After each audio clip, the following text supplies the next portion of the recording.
नमस्कार दोस्तों, अभी हमारे सामने डॉक्टर आर.एस. यादव साहब हैं जो प्रगतिशील समाजवादी पार्टी के राष्ट्रीय प्रवक्ता हैं और बहुत कर्मठ और जुझारू ज़मीनी स्तर के नेता रहे हैं। आज हम उनसे मुलाकात करने जा रहे हैं, उनके सारे मुद्दों पर और आजकल की गतिविधियों पर उनसे हम बात करेंगे। डॉक्टर साहब नमस्कार। नमस्कार डॉक्टर साहब, आप ये बताइए कि प्रगतिशील समाजवादी पार्टी आने वाले इलेक्शन में किस स्ट्रेटजी को अपनाए हुए है? सबसे पहले तो आपको धन्यवाद करता हूँ। आज राष्ट्रीय कार्यालय में सांस्कृतिक जो प्रोग्राम था उसमें आप सभी ने पधारे, सभी पत्रकारों का धन्यवाद करता हूँ। और 2022 को लेकर के प्रगतिशील समाजवादी पार्टी लगातार किसानों को, बेरोजगारों को, नौजवानों को, समस्याओं को लेकर के गांव-गांव जा रही है। लगातार प्रगतिशील समाजवादी पार्टी के अंदर अलग अलग पार्टियों से लोग आकर के जुड़ रहे हैं और जितनी भी समान विचारधारा की पार्टियां हैं वो माननीय श्री शिवपाल यादव जी से, राष्ट्रीय अध्यक्ष जी से मुलाकात कर रही हैं और अलायंस करने की बात कर रही हैं। बहुत तेजी से हम लोग किसानों के मुद्दों को लेकर के, 3 कृषि काले कानूनों को लेकर के, अभी हाल में हुए ओबीसी जो नीट के अंदर से ओबीसी आरक्षण को हटा दिया गया, कोटे को हटा दिया गया, इसको लेकर के भी काफी प्रगतिशील समाजवादी पार्टी के कार्यकर्ताओं के अंदर, नौजवानों के अंदर काफी रोष है और सरकार को हम लोग घेरने के लिए रोड पर निकलने के लिए तैयार हैं और सड़कों पर संघर्ष समाजवादी पार्टी करेगी। प्रगतिशील समाजवादी पार्टी के राष्ट्रीय अध्यक्ष हमेशा किसानों की आवाज बढ़ चढ़ के उठाया है और उठाते रहेंगे। जिस तरीके से वर्तमान सरकार, भारतीय जनता पार्टी की सरकार जिस तरीके से अपना आक्रामक रवैया प्रदेश के अंदर दिखाया है पंचायत चुनाव को लेकर के, उससे प्रदेश की जनता में भारी रोष है और प्रदेश की जनता चाहती है कि इन सभी मुद्दों को से लड़ने के लिए प्रगतिशील समाजवादी पार्टी ही एक ऐसी पार्टी है जो प्रगतिशील समाजवादी पार्टी के राष्ट्रीय अध्यक्ष माननीय श्री शिवपाल यादव हमेशा पूर्व मंत्री रहे हैं, सरकार में रहे हैं, हमेशा किसानों की आवाज को बुलंद किया है और प्रदेश की जनता जानती है आज कोई वर्तमान परिस्थितियों के अंदर अगर कोई मजबूत लड़ाई उत्तर प्रदेश के अंदर लड़ सकता है तो माननीय श्री शिवपाल यादव हैं और प्रगतिशील समाजवादी पार्टी है। डॉक्टर साहब, आप एक बहुत लंबे समय से सामाजिक कार्यकर्ता हैं और सोशल मुद्दों पर, गरीबों पर और दलितों के बहुत सारे मुद्दों पर आप आवाज़ उठाते आए हैं। आपने जन आंदोलन भी छेड़े हैं। मैं आपसे जानना चाहूँगा कि आप डॉक्टर होते हुए कब से आप इस पूरे चीज़ में एक्टिवली लगे हुए हैं, कितने अरसे से लगे हुए हैं और कहाँ किस किस ऑर्गेनाइजेशन में आपने काम किया? मैं आपके चैनल के माध्यम से बताना चाहता हूं, मैंने कॉलेज लाइफ से, चाहे वो दलितों, पिछड़ों, शोषित समाज, किसानों की लड़ाई रही हो, छात्रों की लड़ाई रही हो, हमेशा कॉलेज लाइफ से लेकर के हमने लड़ाई को लड़ा है और हमने देश के अंदर बहुत सारे संगठनों के, सामाजिक न्याय की लड़ाई लड़ने वाले तमाम संगठनों से दिल्ली के अंदर हमने कई सेमिनार भी कराए हैं। चाहे वो 13 पॉइंट रोस्टर का मामला रहा हो, 13 पॉइंट रोस्टर का मामला रहा हो, चाहे वो दलितों, पिछड़ों, शोषितों को मॉब लिंचिंग का मामला रहा हो, चाहे पूरे देश के अंदर जितने भी रेप और हत्याएं हो रही हैं, तमाम लोगों के घर जलाए जा रहे हैं, उनको झूठे मुकदमे लगाए जा रहे हैं, तमाम लोगों को, नौजवानों की हत्याएं की जा रही खेतों खलिहानों के अंदर। अब हम उन सभी बी द पीपुल हो, चाहे मैं अपनी जाति संगठन के अंदर, यादव समाज के अंदर काम किया और तमाम सामाजिक न्याय के संगठनों को काम किया।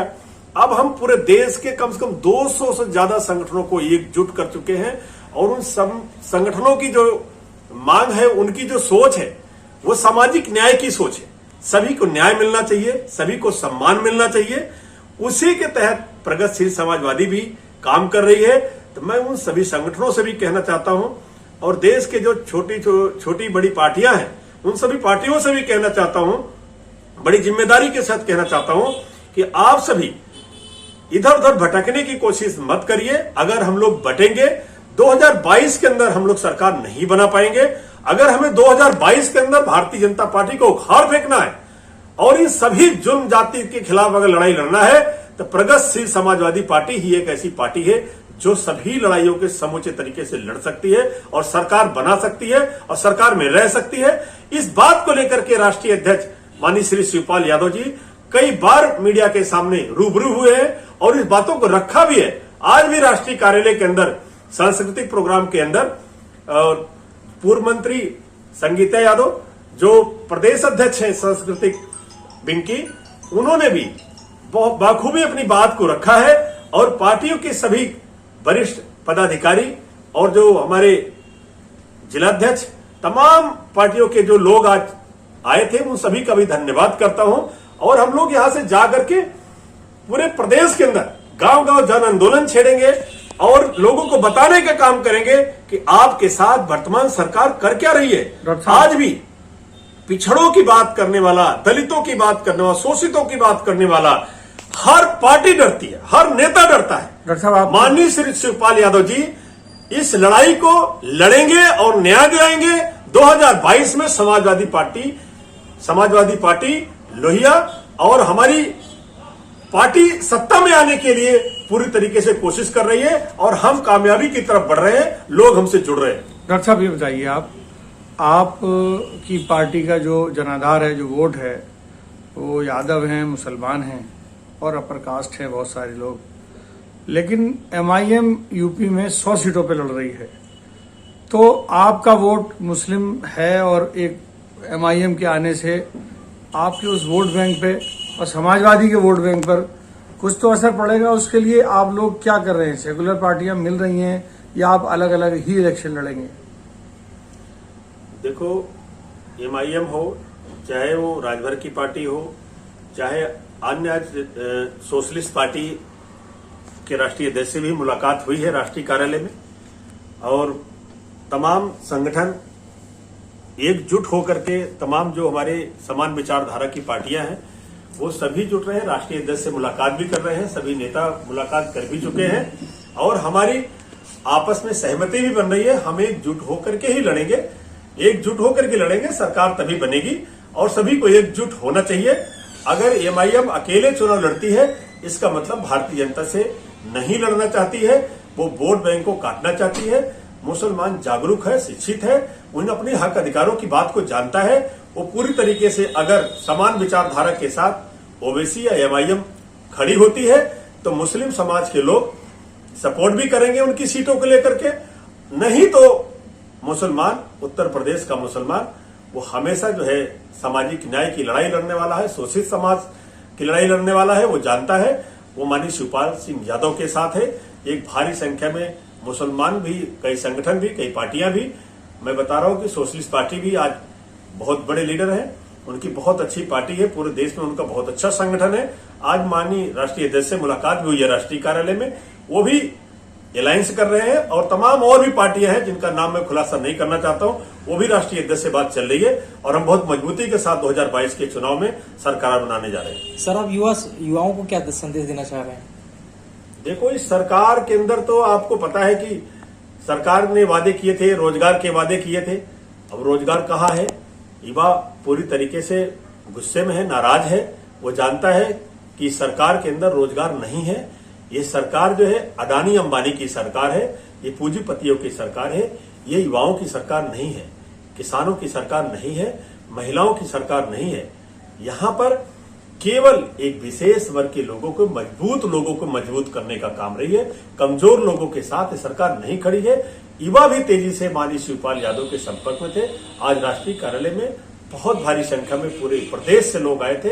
युवा, छात्र, नौजवान, किसान सभी भारी संख्या में माननीय राष्ट्रीय अध्यक्ष से मुलाकात कर रहे हैं और उनसे प्रेरणा लेकर के गांव गांव जाकर के पार्टी को मजबूत कर रहे हैं। देखो, अभी तो हमारी लड़ाई जमीनी स्तर पर जो हम लड़ाई लड़ रहे हैं, अभी हम लोगों को बताना चाह रहे हैं, जो एक बड़ा तबका हमारा ओबीसी का तबका है, जो दलित तबका है, जो मुस्लिम तबका है, जो एक मजबूत वोटर है, जो मजबूत वोटर है और शोषित वोटर है, जो लगातार जुल्म हो रहे उत्तर प्रदेश के, मैं ये दावे के साथ कहता हूं, जो प्रदेश में निरंतर अत्याचार हो रहा है, अगर इसका आंकड़ा निकाला जाए, इसका सर्वे किया जाए, तो शोषित समाज के लोग जो है सभी माननीय शिवपाल यादव के साथ है।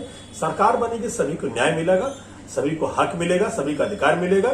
जो शोषित समाज है उसको न्याय दिलाने का काम किया जाएगा, गुंडे माफियों को ढूंढने का काम किया जाएगा। जो भ्रष्ट अधिकारी हैं, जो अधिकारी गुंडों का रूप ले करके झूठे मुकदमे लगा रहे हैं, माननीय शिवपाल यादव जी ने भी ये बात कही है आज कि उनका भी हिसाब किताब किया जाएगा। प्रदेश के अंदर ढूंढने का भी काम किया जाएगा, जिन लोगों पर अत्याचार कर रहे हैं, जो लोग जुर्म कर रहे हैं और गलत धाराओं के अंदर लोगों को परेशान किया जा रहा है, उनके घर तोड़े जा रहे हैं, परेशान किया जा रहे हैं। पंचायत चुनाव के अंदर तो पूरा देश देखा है गुंडागर्दी भारतीय जनता पार्टी की, ये किसी से अछूता नहीं है। सभी एकजुट होकर के इस भारतीय जनता पार्टी को उखाड़ फेंकने का काम करेंगे। समान विचारधारा की पार्टियां, समान विचारधारा के लोग माननीय शिवपाल यादव के संपर्क में हैं और तेजी से आगे बढ़ रहे हैं। सर, आपसे एक चीज और जानना चाहेंगे कि जैसे सरकार लगातार निजीकरण कर रही है, चाहे वो रेलवे का हो, चाहे हवाई का हो, तो लगातार जो निजीकरण हो रहा है, इस पे आप क्या कहना चाहेंगे? क्या यह उचित है या अनुचित है? इससे क्या हमारा लाभ है या क्या हानि है? निजीकरण के खिलाफ हम लोग दिल्ली के अंदर, चाहे वो किसान के 3 काले कानून हो, हम लोग लगातार आंदोलन में हिस्सा ले रहे हैं और हम इसका विरोध कर रहे हैं। निजीकरण जो है देश के किसानों का, देश के व्यापारियों का, जो मध्यम व्यापारी है, जो नौजवान है, ये देश के लिए बहुत घातक सिद्ध होगा। अभी कुछ लोगों को समझ में नहीं आ रहा है, अगर भारतीय जनता पार्टी दोबारा सरकार में आती है तो कुछ भी देश में नहीं बचेगा। इस देश के अंदर लोकतंत्र खत्म हो चुका है। इस लोकतंत्र को बचाने के लिए इस सरकार को उखाड़ फेंकने के अलावा हमारे पास कोई चारा नहीं है और पूरी तरीके से ये देश जो है निजीकरण की तरफ जा रहा है। जो बचा है वो भी चला जाएगा और हमें इस निजीकरण हो, चाहे 3 कृषि काले कानून हो, तमाम किसान, देखो पूरे देश के किसान बैठे हैं, लगातार इसका विरोध करें, लेकिन सरकार सुनने को तैयार नहीं है। जबकि इतिहास में पहली बार देखा गया है, इतने बड़े आंदोलन कभी भी हुए हैं तो सरकार जो है रोड पर आई है और उन जनता से सवाल पूछने का भी काम किया है, उनकी बात भी मानने का काम किया है, लेकिन इस सरकार के अंदर कोई लोकतंत्र नहीं है और हम इसका विरोध करते हैं। और प्रगतिशील समाजवादी पार्टी सरकार बनाने के बाद इसका और जोर से विरोध किया जाएगा, राष्ट्रीय स्तर पर विरोध किया जाएगा।